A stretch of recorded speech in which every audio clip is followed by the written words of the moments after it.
Electoral roll को लेकर के हमारे पार्टी के वरिष्ठ नेतृत्व ने कहा है, अमित शाह जी ने भी कल बात रखी कि इलेक्टोरल बॉन्ड का सिर्फ 6,000 करोड़ रुपया वो भारतीय जनता पार्टी को मिला, 14,000 करोड़ रुपए वो दूसरी पार्टियों को मिला। अब आप अनुपात में लगा लीजिए हमारी कितनी सीटें थी और उनकी कितनी सीटें थी, लेकिन फिर भी मेजर हिस्सा करीबन अगर हम देखें तो तीसरा हिस्सा हमें मिला है और तीसरे से ज़्यादा हिस्सा जो है वो बाकी संयुक्त विपक्ष को मिला है। तो मुद्दा बनाने के लिए बना रहे हैं और सारी चीज़ें स्पष्ट है। अब तो आरबीआई ने भी, एसबीआई ने भी खुले तौर पे वो दिखा दिया कि भाई ये हैं, यहाँ गया है पैसा। तो इसलिए जो भ्रष्टाचार करने में लगे हुए थे, काले धन का दुरुपयोग करके सत्ता में बैठते थे, लोगों का शोषण करते थे, अब उनकी दुकानें बंद हैं तो स्वाभाविक है कि उनको पीड़ा होगी।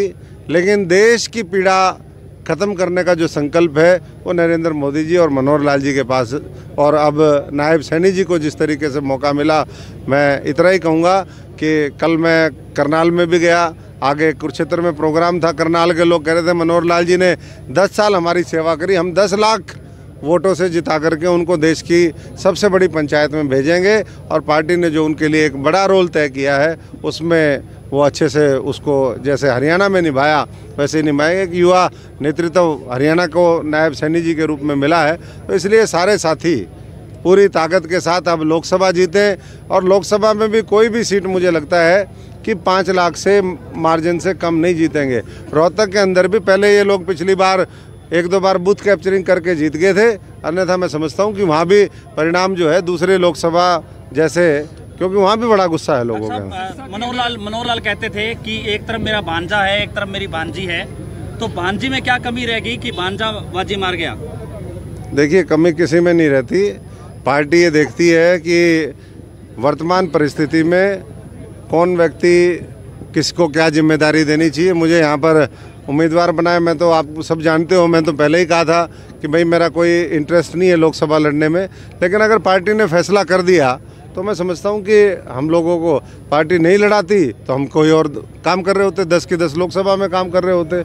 आगे और बड़ा रोल मिल सकता है हमारी बहन को जो यहाँ से सांसद रही, अभी भी सांसद है, जब तक नया सांसद नहीं आ जाता। दूसरी पार्टियों को मैं ऐसे ही देखता हूँ, जितना हमारा वोट का मार्जिन आएगा वो उनके टोटल वोट से दुगना होगा।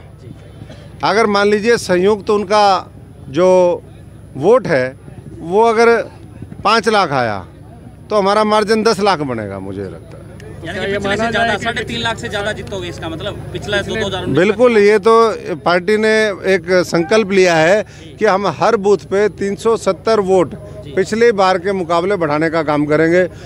370 को गुणा कर लीजिए 2000 बूथ से, तो जवाब आपको अपने आप मिल जाएगा। माना जाए सुनीता दुग्गल का रिकॉर्ड तोड़ेंगे आप? नहीं, मैं तो किसी का क्या रिकॉर्ड तोड़ूंगा, जनता ही अपना रिकॉर्ड तोड़ेगी।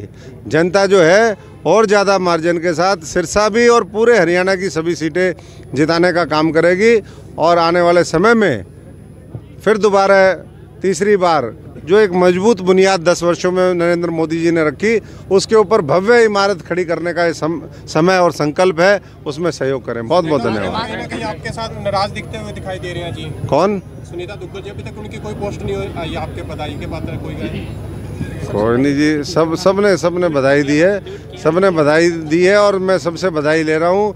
और सबसे बड़ी बात, बधाई इन सबको है। ये मेरा कोई, मैं परिवारवाद की पैदाइश थोड़ी ना हूँ, मैं तो किसान मजदूर फौजी का बेटा हूँ।